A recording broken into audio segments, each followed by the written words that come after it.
Bueno, pues me llega el turno y hoy os voy a hablar sobre un manga autoconclusivo que nos trae ECC llamado Hinatsugi, el pueblo de las muñecas.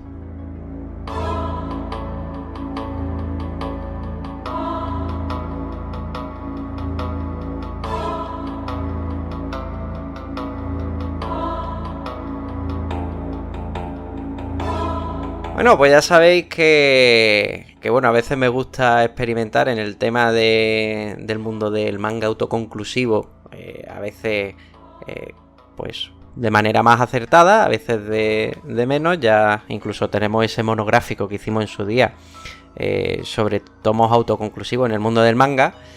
Y esta vez pues me apetecía meterme en esta que nos prometía pues dosis de terror usando el folclore japonés de fondo.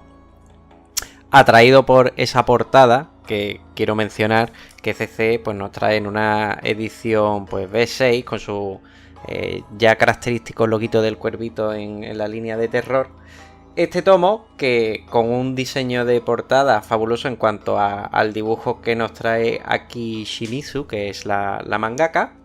Pero eso sí, yo os invito a que le echéis un vistazo a esa fuente Arial tamaño 16 que la han encasquetado, que no puede echar más para atrás y que desentona mucho con lo guay que quedaba la portada. O sea, que para mí yo no sé qué ha pasado aquí.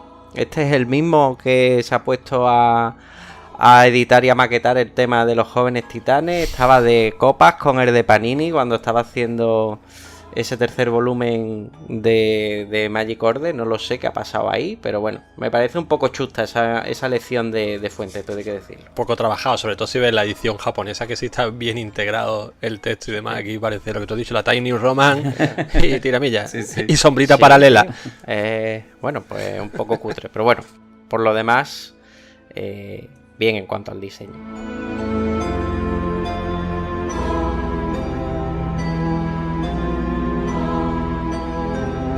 Os voy a hablar un poquito de la mangaka, de Aki Shimizu. Es conocida principalmente por su adaptación al manga del videojuego Suikoden 3, que yo recuerdo haber viciado bastante en la época de la Play 1. Y esta adaptación la realizó allá por 2002, hace ya un tiempecito. Después en 2003 sacó su primer trabajo propio, por llamarlo así, donde ya tuvo pues esas decisiones creativas, no estaba adaptando nada, y fue con este Quan. Ahí demostró ya su amor por el folclore, la fantasía, y en especial el tema de los espíritus, demonios y yokais. Y es que Shimizu no es casualidad de que hable tanto de yokais y espíritus, siendo fiel seguidora de Eijiro Morohoshi, de quien dice ella misma que ha cogido bastante influencia. Para quien no conozca a Morohoshi, pues decir que es un célebre mangaka, entre otras cosas ganador del premio Osamu Tezuka, y que dio el salto al estrellato cuando empezó a publicar la serie Yokai Hunter allá por el 78, es decir, es uno de los clásicos. De este modo queda bastante clara la influencia que tendría la temática del maestro en la mangaka que ahora nos ocupa, y como no podría ser de otra manera, pues se empapa de ese folclore japonés, de los espíritus de las montañas, de esa idea de pueblos que aparecen y desaparecen en las profundidades del bosque, como ya pudimos ver bien en el último Primeras Impresiones sobre esa obra, ¿no?, que hablamos de la mangaka de Fullmetal Alchemist. Y también nos añade esa aura de misterio que envuelve a las muñecas Hina, ya sabéis, esas muñecas japonesas, para dar lugar a este tomo autoconclusivo. Todo esto que os he mencionado, estas pinceladitas, las va a mezclar, las mete en una costelera y ¡pum!, nos sale Hinatsugi, el pueblo de las muñecas.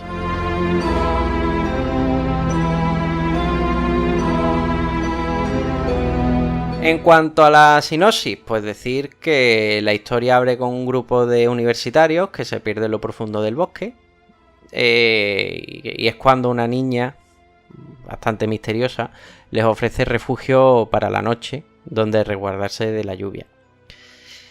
Es decir, que a pesar de las pintas creepy de las niñas, los jóvenes aceptan y son recibidos ahí por la señora de la mansión.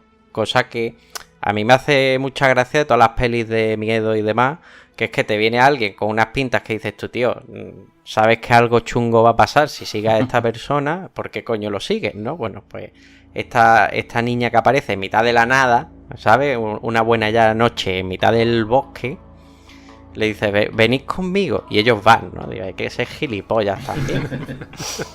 Es como lo típico de, vamos a dividirnos, ¿no? Hostia, no, ¿sabes qué no? Que eso es lo último que tienes que hacer, tenéis que ir todos juntos. Pues esto igual, no sigas al puto creepy de turno, ¿no?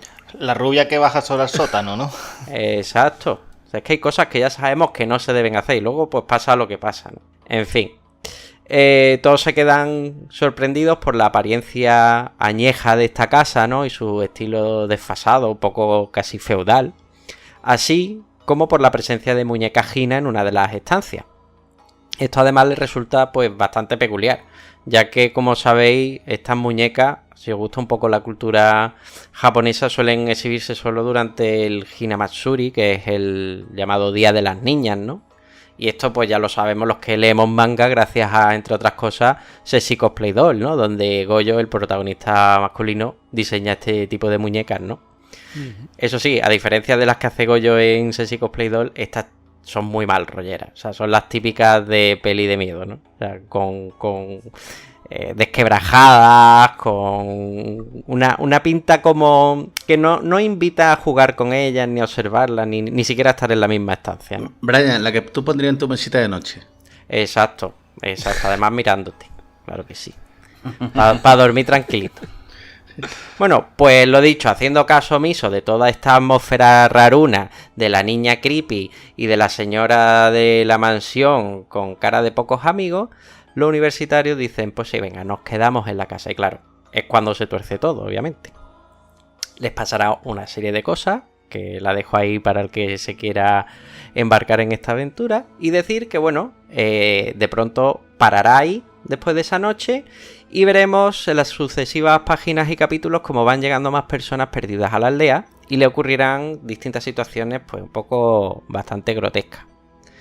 Decir que es por ello que en este momento yo personalmente pensé que el tomo acabaría siendo un compendio de historias cortas relacionadas con Hinasugi, con este pueblo, y bueno, y cómo cada grupito de personas pues acabaría mal parado. Pero sin embargo Shimizu, la mangaka, la acaba, digamos, entretejiendo de manera bastante veloz, todo lo veloz y todo lo desarrollado que puede estar esto en un tomo autoconclusivo, para dar paso a una historia que va al final a hilarse entre sí, ¿no? Todas estas personas que van acabando en esta casa, pues al final van a dar paso, en vez de a historias autoconclusivas inconexas, a una trama principal, es lo que quiero decir.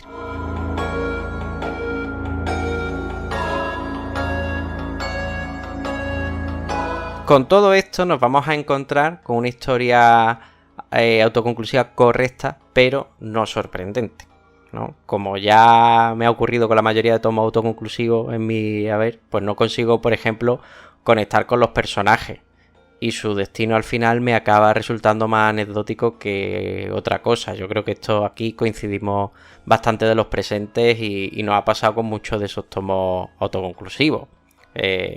Quizás a lo mejor luego nos hemos encontrado una sorpresita guapa, ¿no? Como Bota Bota, pero en general, no sé, cualquier tomo autoconclusivo que yo pueda ahora pensar, incluso de los que tenía más ganas de pillar, al final me han dado un poco igual los personajes, como por ejemplo ese Hideout. Pero y más si son de terror, tío. Sí. Yo sinceramente cuando me leo un tomo autoconclusivo de terror o una historia corta de terror, es que me da igual su vida, me da igual su motivación, y por eso soy tan pro Junjito, tío, donde los personajes son siempre los mismos, no tienen ningún tipo de diferencia ni en rasgo ni en personalidad, y lo único que me interesa es las cosas turbias que pasen a su alrededor. Yo en ese sentido, en cuanto a relato de terror, no le pido nada, así que por ahí me curo. Pues esto es un poco lo que va a pasar aquí. Que además para mí quizás es lo que más impacto le haya podido quitar a la obra, ¿no? Porque, como mencionaba antes, la premisa me parece muy interesante, sobre todo para los que nos gusta todo el tema del folclore japonés y esos cuentos de espíritus con sabor clásico.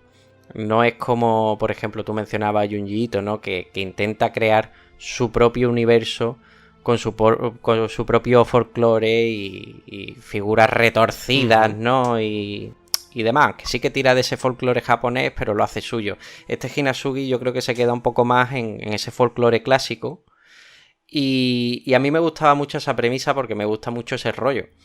Pero falla a la hora de sorprender. Falla a la hora de transmitirte esa sensación de angustia, de desasosiego, de incomodidad a medida que vas leyendo el tomo, ¿no?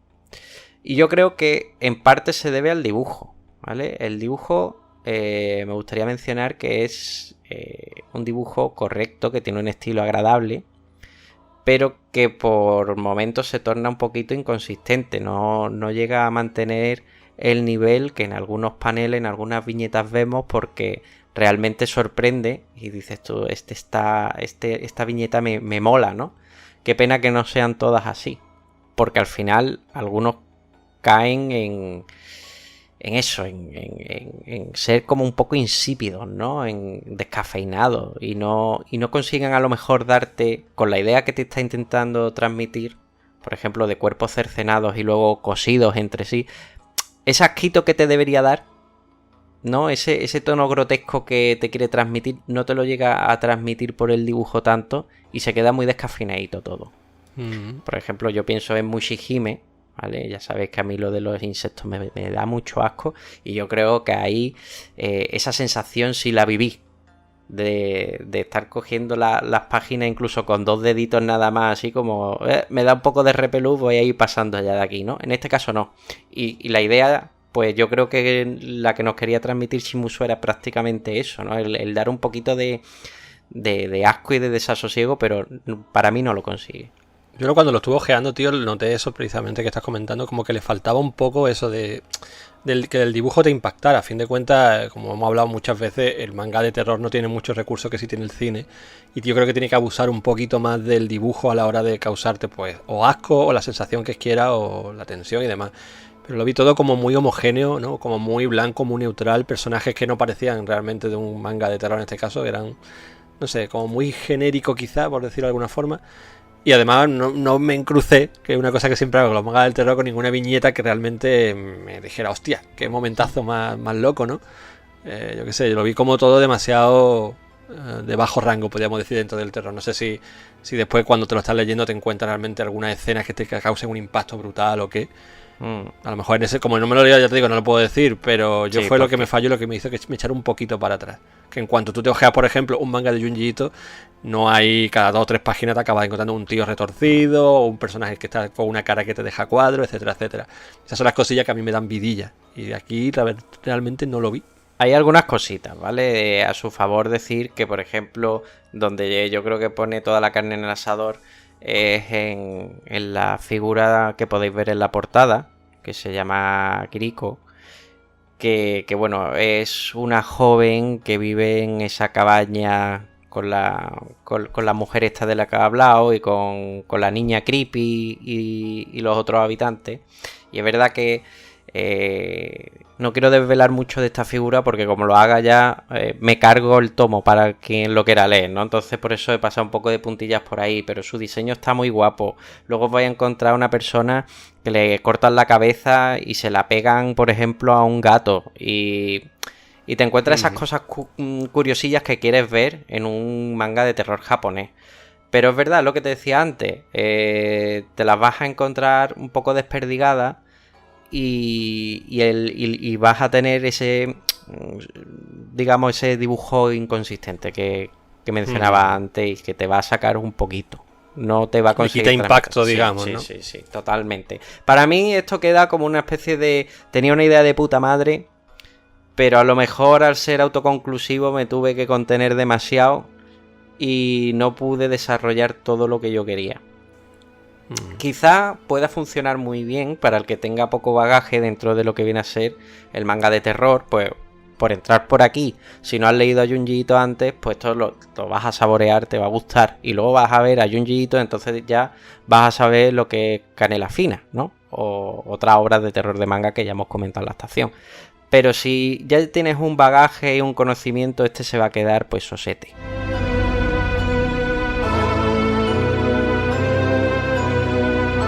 Así que nada, ahí queda lo dicho sobre este Hinasugi, el pueblo de las muñecas. Y como os decía, tomo autoconclusivo, formato B6, publicado por ECC. Y como siempre, pues 10 eurillos ya el tomo con ECC.